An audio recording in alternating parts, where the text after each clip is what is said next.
अखेर महाराष्ट्र राज्यातील शेतकऱ्यांची प्रतीक्षा संपली। शेतकऱ्यांच्या खात्यावरती पीक विम्याचे पैसे जमा होण्यास सुरुवात होत आहे। शेतकरी मित्रांनो, राज्यातील ज्या शेतकरी बांधवांना पीक विम्याचा पहिल्या टप्प्यामध्ये पैसे वाटप झाले नसतील, अशा शेतकरी बांधवांच्या खात्यामध्ये पीक विम्याचा दुसऱ्या टप्प्यामध्ये पैसे हे वितरित होण्यास आता सुरुवात झालेली आहे। पीक विम्याचा पहिला टप्पा वितरित झालेला असून आज दुसरा आणि तिसरा टप्पा हा जमा होत आहे। शेतकरी मित्रांनो, काही जिल्ह्यांमध्ये हेक्टरी 20,000 रुपये तर काही जिल्ह्यांना 30 किंवा 40 हजारांपर्यंत पीक विम्याचे वितरण हे आज होणार आहे।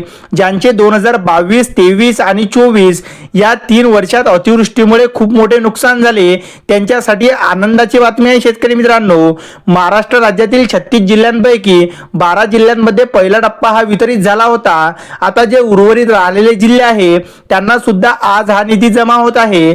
आता शेतकरी मित्रांनो, हा निधी वाटप व्हायला सुरुवात झाली असून तुमचा जिल्हा प्रमुख जिल्ह्यांपैकी असेल तर तुमच्या खात्यावरती पीक विम्याचे पैसे म्हणजे 2022, 23, 24 जे अतिवृष्टीमुळे नुकसान झाले होते आणि तुम्हाला पैसे मिळाले नव्हते, जो थकीत विमा आणि 2025 चा सुद्धा विमा तुम्हाला आज मिळणार आहे। शेतकरी मित्रांनो, आता शेतकरी मित्रांनो, हा पीक विमा 2022, 23 आणि 24 या 3 वर्षाचा एकत्रितपणे वाटप होणार आहे। 2022 आणि 23 मध्ये भरपूर शेतकरी बांधवांना पैसे मिळाले नव्हते, तसेच 2024 आणि 25 मध्ये झालेल्या नुकसानीचे पैसेही शेतकऱ्यांचे बाकी होते। या अनुषंगाने आता पीक विम्याचे वितरण हे सर्व जिल्ह्यांना समान करण्यात येणार आहे। शेतकरी मित्रांनो, आपल्या राज्याचे कृषी मंत्री दत्ता मामा भरणे यांच्या माध्यमातून या पीक विम्याचे पैसे थेट शेतकऱ्यांच्या बँक खात्यात ट्रान्सफर करण्याचे आदेश सुद्धा देण्यात आलेले आहे। आता कोणत्या पिकांसाठी हा पीक विमा मिळत आहे